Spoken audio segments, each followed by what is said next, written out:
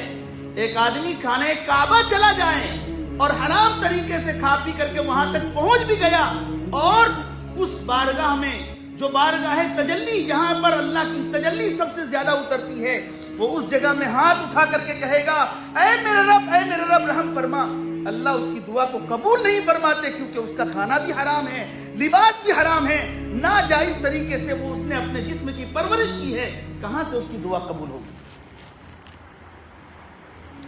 آج یقوم میں یوم مزدور ہے، میں آپ کو یاد دلانا چاہوں گا مزدور کی مزدوری کے تعلق سے نبی پاک صلی اللہ علیہ وسلم نے 1500 سال پہلے فرمایا تھا اُعْطُوا الْأَجِيرَ أَجْرَهُ قَبْلَ أَن يَجُفَّ عَرْقُهُ، کہ اس آدمی کی، جب آپ کے یہاں ہمارے یہاں جب کوئی مزدور مزدوری کرتا ہے، پسینہ خشک ہونے سے پہلے آپ ان کی مزدوری دے دیں۔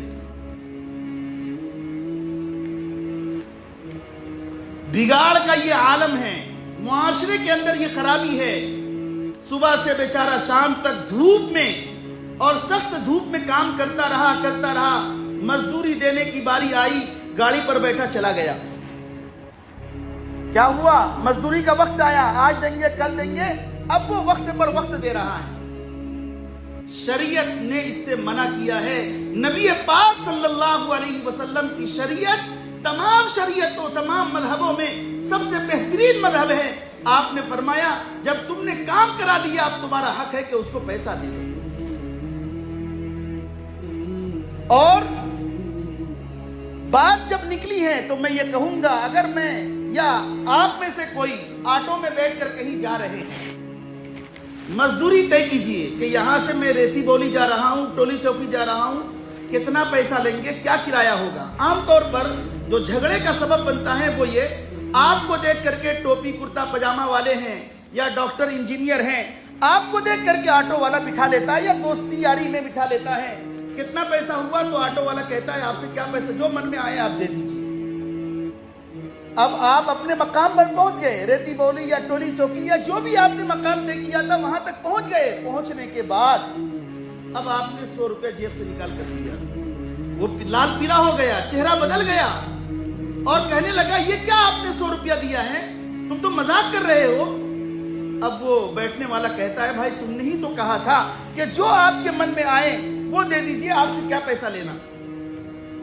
اس لیے شریعت نے جھگڑا سے بچنے کے لیے یہ طے کیا ہے، جب آپ کسی سواری میں بیٹھیں تو پہلے پیسہ طے کر لیجئے، تاکہ بعد میں یہ نہ ہو کہ آپ جب مقام پر پہنچیں تو آٹو والا زیادہ پیسہ مانگے اور آپ کم پیسہ دیں۔ یہ سارے وہ حق ہیں جو اسلام نے ہمیں بتلائے ہیں۔ ان مذہبوں پر اور ان شریعتوں پر چلنا یہ ہم لوگوں کا کام ہے۔ حضرت جبرائیل علی نبینا علیہ السلام کے ذریعے، جو وحی کے ذریعے آپ صلی اللہ علیہ وسلم تک جو واقعات، جو حالات اور جو آیات پہنچی ہیں، ان سب پر عمل کرنا ہم سب کی ذمہ داری ہے۔ ہوا ہو، بادل ہو، بارش نہ ہو تو کیا فائدہ، قرآن ہو، حدیث ہو، عمل نہ ہو تو کیا فائدہ۔ یہ عمل کون کرے گا؟ کیا ہم اس انتظار میں ہیں کہ ہمارے بعد کوئی قوم آئے گی اور وہ اس پر عمل کرے گی؟ نہیں، کام ہم کر رہے ہیں۔ نبی پاک صلی اللہ علیہ وسلم کی ہم امتی ہیں، آپ صلی اللہ علیہ وسلم کی لائی ہوئی شریعت پر ہمارا 100% ایمان اور یقین ہے، تو اس پر چلنا بھی ہمارا کام ہے۔ ایک حدیث میں آتا ہے، نبی پاک صلی اللہ علیہ وسلم ارشاد فرماتے ہیں 3 آدمی ایسے ہوں گے کل قیامت کے دن اللہ تعالیٰ نظر رحمت نہیں فرمائیں گے، بلکہ ان سے جھگڑیں گے، اللہ جھگڑیں گے۔ کون آدمی ہے ایسا جس سے اللہ جھگڑیں گے؟ ایک وہ آدمی جس نے اللہ کا نام لے کر کوئی عہد کیا کہ میرا فلاں کام ہو جائے گا تو اللہ کی قسم میں یہ کام کروں گا، اور وہ کام ہو بھی گیا، اور اب وہ جو ہے فلاں کام نہیں کرتا ہے، وہ عہد توڑ دیتا ہے۔ دوسرا وہ آدمی جس نے آزاد کو بیچ دیا، ہم سب آزاد ہیں، لیکن اپنے طاقت کے بل بوتے کسی کو بیچ کر کے اس کا پیسہ کھا گیا۔ اور تیسرا وہ آدمی کہ کام کرایا اور کام کرانے کے بعد پیسہ نہیں دیا۔ نبی پاک صلی اللہ علیہ وسلم ارشاد فرماتے ہیں یہ 3 شخص ایسے ہیں کل قیامت کے دن اللہ رب العزت والجلال ان کی طرف دیکھیں گے نہیں بلکہ ان سے جھگڑیں گے۔ اور اللہ سے کون جھگڑے گا؟ اللہ تعالیٰ سے جو بھی جھگڑے گا، بلکہ وہاں تو عجیب و غریب منظر ہوگا۔ ایسے وقت میں میرے دوستو اس میدان محشر کے تصور کو اپنے اندر رکھ کر کے دیکھیے کہ وہاں ہم کیا کر سکتے ہیں اور ہمارا کیا بنے گا۔ آج دنیا کے اندر جیسے تیسے ہماری زندگی گزر جاتی ہے، نہ شریعت کی پرواہ ہے، نہ قرآن کی پرواہ ہے، نہ احادیث کی پرواہ ہے، بس محض آزادانہ خیال کے ذریعے جو ذہن میں آیا ہم وہ کام کر لیتے ہیں۔ اتنی بات ہے، سب کو روزی دینے والا اور سب کے ساتھ اچھائی کا معاملہ کرنے والا وہ اللہ ہے، وہ رزاق ہے۔ ان اللہ هو الرزاق ذو القوة المتین۔ آپ کو تو روزی اللہ نے سب کا طے کر دیا ہے۔ وما من دابۃ فی الارض الا علی اللہ رزقها۔ دنیا کے اندر جتنے بھی ہیں سب کا رزق اللہ کے اوپر ہے، چاہے وہ چرندے پرندے ہو، چاہے وہ آسمانی مخلوقات ہو، چاہے فضائی مخلوقات ہو، چاہے کائناتی مخلوقات ہو، چاہے زمینی مخلوقات ہو، ہر ایک کی روزی اللہ کے ہاتھ میں ہے۔ پھر کیا ہے؟ جب اللہ کے ہاتھ میں ہے تو کیا ہم ہاتھ میں ہاتھ دھرے گھر میں بیٹھ جائیں؟ نہیں، ہاتھ پر ہلانا ہے۔ آدمی جب محنت کرتا ہے، کمانے کے لیے اپنی فکر رکھتا ہے اور آگے بڑھتا ہے، السعی منی والاتمام من اللہ، کوشش کرنا اپنا کام ہے، ہاتھ پیر ہلانا اپنا کام ہے، دکان کھولنا اپنا کام ہے، اللہ تعالیٰ گراہک کو بھیجنے والے ہیں۔ ہم یہ سارے اسباب کو اختیار کر کے اس مالک پر جس نے ہمارے رزق کے تعلق سے 50,000 سال پہلے اللہ نے لکھ دیا ہے، اس مالک پر بھروسہ کر کے بیٹھنا ہے۔ تب جا کر کے انسان کو اللہ تعالیٰ جس کے لیے جتنا جو بھی اللہ تعالیٰ نے طے کیا ہے اللہ اس کو روزی دیتے ہیں۔ ایک حدیث میں نبی پاک صلی اللہ علیہ وسلم ارشاد فرماتے ہیں، الرزق یطلب العبد کما یطلبہ اجلہ۔ رزق انسان کو ایسے تلاش کرتی ہے جیسے موت تلاش کرتی ہے۔ روزی جتنا ہوگا، جس طرح کا ہوگا، جہاں سے ملے گا، اللہ نے سب کچھ کر رکھا ہے۔ جیسے موت تلاش کر کے ہم کو آ پکڑتی ہے، ایسے ہی رزق ہم کو تلاش کرتی ہے۔ ایک آدمی کے وہم و گمان میں نہیں ہوتا، وہ سوچتا ہے یہ کھانا کہاں سے آیا، وہ خالی ذہن تھا۔ اور اللہ کے رسول صلی اللہ علیہ وسلم نے فرمایا، اگر انسان اللہ پر ایسا توکل اور بھروسہ کرے جیسا کہ اللہ پر توکل اور بھروسہ کرنے کا حق ہے، اور پرندوں کی طرح، تو اللہ تعالیٰ اس کو پرندوں کی طرح روزی دیں گے۔ یعنی پرندے صبح سویرے اٹھتے ہیں اور صبح سویرے جو ہے ان کو نہیں معلوم ہوتا کہ میرا رزق کہاں ہے، وہ چکر لگاتے رہتے ہیں، تو اللہ تعالیٰ کسی کے گھر میں یا کسی کے کھیت میں یا کسی کے کہیں بھی اس کو دانا پانی مل جاتا ہے، خود اس کے لیے بھی اور اس کے بال بچوں کی ضرورت پوری ہو جاتی ہے۔ وہ چڑیا جو صبح سویرے خالی پیٹ اپنے گھر سے گھونسلے سے نکلتا ہے، جب رات ہوتی ہے واپس گھونسلے میں آتا ہے تو پیٹ اس کا بھرا ہوا ہوتا ہے۔ اگر پرندوں کی طرح ہمارا یہ ہو جائے تو اللہ تعالیٰ ہماری ساری چیزوں کو آسان فرما دیتے ہیں۔ اور ایک بات میں اپنے یہاں بیٹھے ہوئے نوجوانوں سے کہوں گا، اللہ تعالیٰ نے آپ کو جوانی دی ہے، نوخیز ہے، نئی نئی داڑھی نکل رہی ہے، یاد رکھیے یہ وقت انتہائی قیمتی ہے۔ عام طور پر جو نوجوان ہوتے ہیں اعلیٰ سے اعلیٰ ڈگری حاصل کرنے کے لیے تگ و دو کرتے ہیں، محنت کرتے ہیں، پھر وہ اعلیٰ ڈگری حاصل کر بھی لیتے ہیں، اللہ انہیں کامیاب بھی فرما دیتا ہے۔ اب کامیابی مل گئی، اب وہ گھر میں بیٹھے رہتے ہیں۔ گھر میں کیوں بیٹھے ہیں؟ تاکہ آرام والی کرسی ملے یا اچھی سے اچھی بڑی سے بڑی نوکری ملے گی تب میں جا کر کے کام کروں گا۔ اور اس سوچ اور فکر میں ایک لمبا عرصہ اور ایک لمبا وقت گزار دیتے ہیں، ختم کر دیتے ہیں، ضائع کر دیتے ہیں۔ یاد رکھیے شریعت اللہ تعالیٰ نے یہ جو کاہلی ہے، سستی ہے، غفلت ہے، اسلام نے سخت مذمت کی ہے۔ آج ہمارا نوجوان موبائلوں میں وقت برباد کر کے جو راتوں رات جو ہے اس میں پڑھ کر کے اپنا قیمتی حصہ ضائع کر رہے ہیں، یاد رکھیے نہ وہ اپنے کو معاف کریں گے، نہ لوگ اس کو معاف کریں گے، نہ اللہ ان کو معاف کرے گا۔ وقت کی آبادی اپنی آبادی ہے اور وقت کی بربادی اپنی بربادی ہے۔ جس نے وقت کو آباد کیا وہ خود آباد ہوا، اور جس نے وقت کو برباد کیا وہ خود برباد ہو گیا۔ اس لیے اگر آپ تعلیم یافتہ ہیں تو میڈیکل، قانون یا اس طرح کی چیزوں میں حصہ لے کر کے اس میدان میں آپ کو کام کرنے کی ضرورت ہے۔ میدان خالی ہے، کام کرنے والا کوئی نہیں ہے، امت پیاسی ہے، کون امت کی پیاس کو بجھائے گا؟ اور جب ایسی بات ہے تو اللہ سے دعا کرتے رہنا، اور جہاں سے جو کچھ مل جائے فوراً اس میں لگ جانا، یہ عقل مندی ہے۔ اور اگر ایسا نہیں کریں گے، اعلیٰ ڈگری حاصل کرنے کے چکر میں ہم پڑے رہیں گے، گھروں میں بیٹھے رہیں گے، ماں باپ بھی دیکھیں گے، پیسہ بھی خرچ کیا، لاکھوں روپیہ لگایا، اور جو ہے اب گھر میں بیٹھ کر کے یہ جو ہے وقت برباد کر رہا ہے، تو ایسا بندہ عقل مند نہیں بلکہ وہ عقل بند ہوگا، عقل بند ہو گیا اس کا۔ عقل مند وہ ہیں جہاں سے ملے، آپ مارکیٹ میں آئیے، چھوٹا موٹا جو بھی کام ملے آپ کیجئے۔ جب آپ کام کریں گے، جب آدمی مارکیٹ میں آتا ہے تو اس کی قیمت لگتی ہے۔ گھر میں بیٹھ کر آپ کی کیسے لوگ قیمت لگائیں گے؟ باہر نکلیے، دیکھیے، اگر آپ نے ایسا کیا تو لوگ اور آپ کے والدین خود آپ کو عقل مند کہیں گے، اور پھر اللہ تعالیٰ اس پر عمل کرنے اور محنت کرنے کی وجہ سے اسی چھوٹی نوکری سے کچھ وقت کے بعد کچھ بڑی نوکریاں بھی آپ کو حاصل ہو جائے گی۔ اب آپ گھر سے کام بھی کر رہے ہیں اور جا کر کے 5 لاکھ روپے آپ کے کھاتے میں بھی آ رہے ہیں ہر مہینہ، اور جو جس کی جیسی صلاحیت ہے ویسا پیسہ وہ کما رہا ہے۔ اگر ایسا نہیں کیا، بیٹھے رہے، ماں باپ الگ کوسیں گے، الگ پریشان کریں گے۔ اور یاد رکھیے، ہمیشہ کامیابی کی سیڑھی نیچے سے شروع ہوتی ہے، ہمیشہ کامیابی کی سیڑھی نیچے سے شروع ہوتی ہے۔ ہم چاہتے ہیں کہ اوپر ہی سے ہم سب کام کر لیں، جو بھی بنا، جیسا بھی بنا، اور آگے گیا وہ نیچے سے آہستہ آہستہ کام کر کے ایک مرحلہ آتا ہے، ایک وقت آتا ہے کہ وہ بڑا بن جاتا ہے، اور لوگ پھر اس کے تحت کام کرنے لگتے ہیں۔ لیکن پہلے اپنے آپ کو اس میں لگانا پڑے گا، کھپانا پڑے گا، تب جا کر کے آپ کو پھل ملے گا۔ الجھن کے بعد سلجھن ہے۔ جب آپ الجھتے ہیں نا، جب ہمارا ذہن الجھتا ہے، جب ہم پریشان ہوتے ہیں، اور محنت اور مزدوری کرنے کی وجہ سے ہم پریشان ہوتے ہیں، اسی الجھن کے بعد اللہ تعالیٰ سلجھن عطا فرماتے ہیں، اور ایک مشقت کے بعد اللہ 2 آسانی اور 2 راستے کھولتے ہیں۔ تو اس لیے خدارا اللہ تعالیٰ نے جو قیمتی لمحہ اور جو وقت ہمیں اور آپ کو عطا فرمایا ہے، ہم اس چکر میں نہ پڑیں، محنت کریں، مزدوری کریں، اور خود اپنے لیے جو ہے اس کا انتظام کریں، بجائے اس کے کہ ہم کسی کے سامنے ہاتھ پھیلائیں۔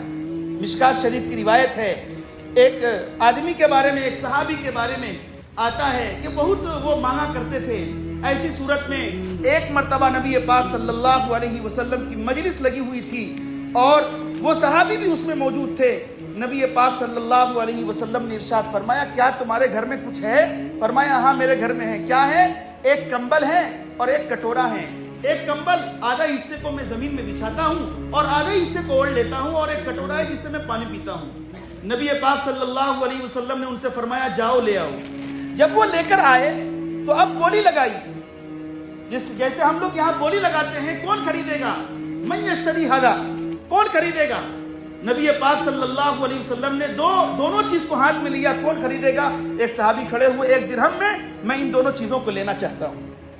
نبی نے فرمایا، من یزید، زیادہ درہم میں کون خریدے گا؟ ایک صحابی کھڑے ہوئے، 2 درہم میں اللہ کے رسول میں خریدتا ہوں۔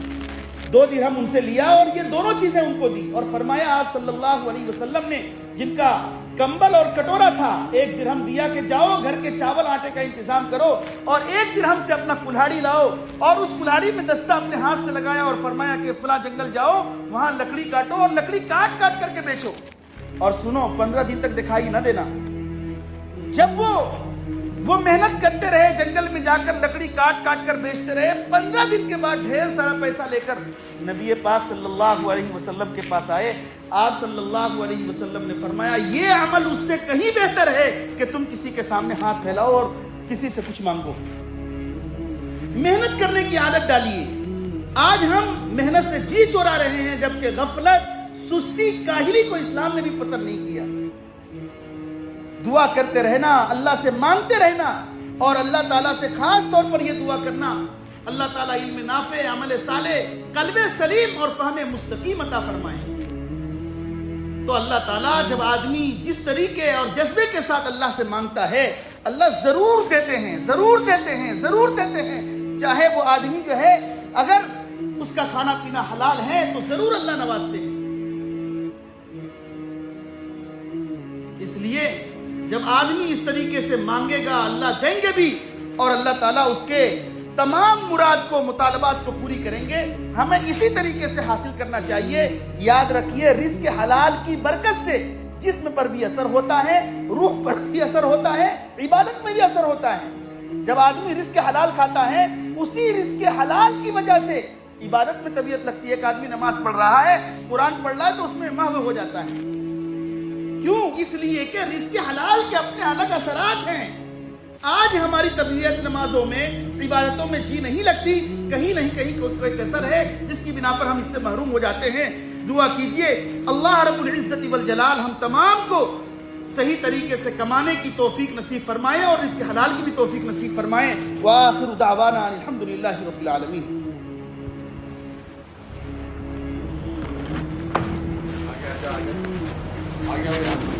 آ گیا